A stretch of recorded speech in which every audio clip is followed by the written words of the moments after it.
Okay, what are we talking about today? Today we are going to cover the number one mistake for clergy. This is pastors, missionaries, other clergy who are treated as self-employed for Social Security and Medicare tax purposes. I see this mistake over and over again. It's the number one thing I look for when I get a new client on their prior tax returns is to check for this. Now, minister's housing allowance, this is an excellent benefit. It's a huge tax benefit. So what the minister's housing allowance does is it allows your organization to pay you part of your wages as tax-free income. So that term tax-free can get us into trouble though. What exactly does tax-free mean and what does it not mean? And where do I see these mistakes coming from? I actually see them coming from a lot of different places. I see them coming from self-prepared tax returns where people have used, the leading software out there that their marketing promises guaranteed accurate returns and your maximum refund.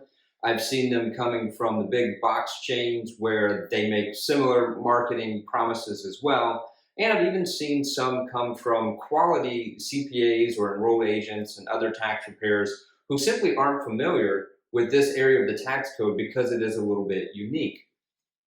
Now, speaking of those guarantees promise an accurately calculated return. They certainly do not guarantee against you misreading a question, clicking a box incorrectly, failing to check a box, or simply misunderstanding part of their interview process where your tax return gets completed incorrectly based on your input.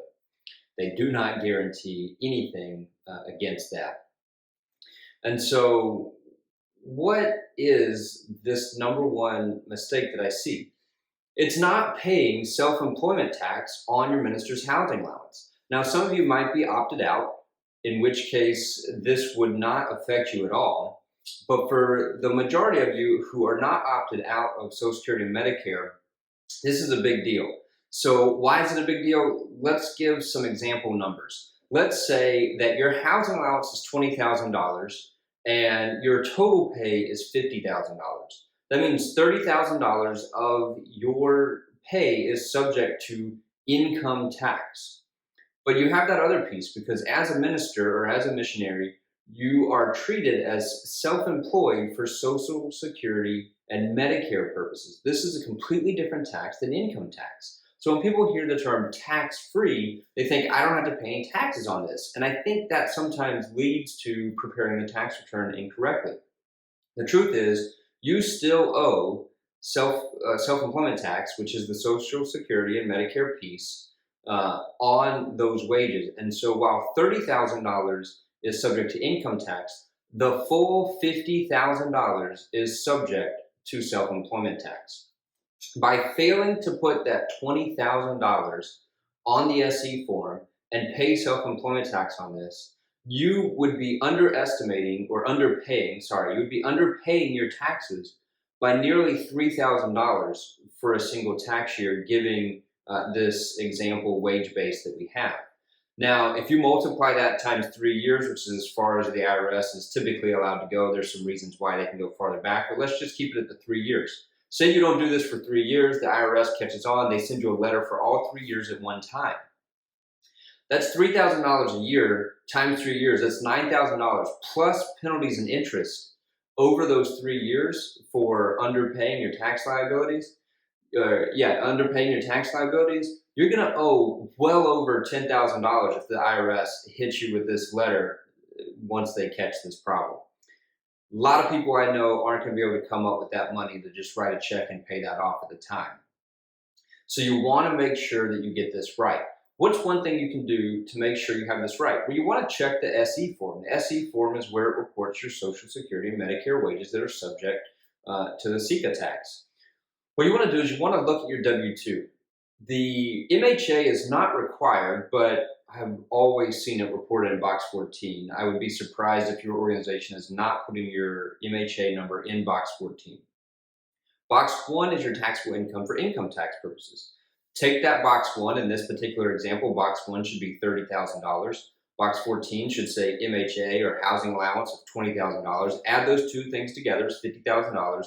go to the SE form, make sure that $50,000 is the amount that is subject to the SECA tax. Now, of course, if you have any other self-employment income, that will be put into that number as well. But strictly speaking, if this is the only thing on your tax return, box 1 on your W-2 plus the MHA in box 14 should be what's on the SE form. Now, as far as wages on the front page of the tax return, you should only see the $30,000 there. Now, again, we're also assuming that you qualify for that full MHA. The number 2 mistake that I see is people over-reporting the amount of MHA. Now, don't forget, you could get tripped up here because your MHA number, the amount that you can take for MHA, is the lesser of 3 numbers. We won't go into this in full detail here. There will be another video for that. But remember, it's the lesser of what is actually designated by the church, the amount on your W-2, the fair rental value, which we can dive into in that other video, or the amount you actually spent. So it's the lesser of those. So W-2 says $20,000, but you only spent $15,000 on qualified expenses providing a home for your family, you get $15,000. MHA says 20, you actually spent 22, but the fair rental value of a furnished home, your furnished home, is only $17,000, you're limited to that fair rental value of $17,000. That's the piece most people miss, is checking that fair rental value. Now, to be honest, it doesn't come into play a lot, but it is a number you still need to check every year. So what's my recommendation? My recommendation is to find a tax preparer who is familiar with pastoral, clergy, missionary tax returns, this dual status. You're an employee for income tax purposes and for employment law purposes, but you are self-employed simply for the Social Security and Medicare pieces. You are not subject to FICA like a normal W-2 employee. Even though you receive a W-2, you are subject to SECA and you pay self-employment taxes on those wages. It's a very unique thing. You should ask your tax preparer if they're familiar with this and ask them how many times they've dealt with this, how many clients they have who are subject to this. And to be honest, I personally would avoid the big box chains or the out-of-the-box self-prep tax software for this, simply because it is a little bit unique. It is a little bit of a niche area of the tax code, and you need to find somebody who's familiar with it. I hope that's been helpful. I think I forgot at the beginning of the video, but my name is Brad. I'm with Wooten CPA. I make these videos in order to bring peace to your tax and finance responsibilities. I hope that I've done that. Please subscribe, like my channel, and hit the bell so you get notifications. Thanks.